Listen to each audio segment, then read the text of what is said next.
Карышкыр койго күн көргөзбөс болгон. Акыры бул маселени айбандардын өкмөтү кабыргасынан койду. Коргош керек деди ойлорду. Бул үчүн чоң совет түзүлдү. Ага көпчүлүгү карышкырлар кирди.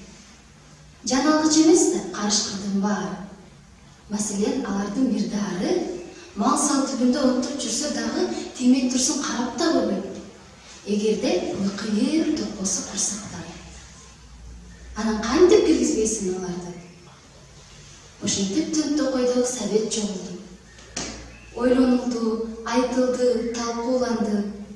Акыры бир законду алышты кабыл. Бул законду айтып турганы бул. Эгер карышкыр тентектик кылса, оторго келип койду тартса, анда кой анын көзүнө карабасын, шак эле желкесинен алсын, жанаша турган Токойго барып, түптү сотко сүйлөп барсын. Туп-туура закон. Эч нерсе дей албайсың.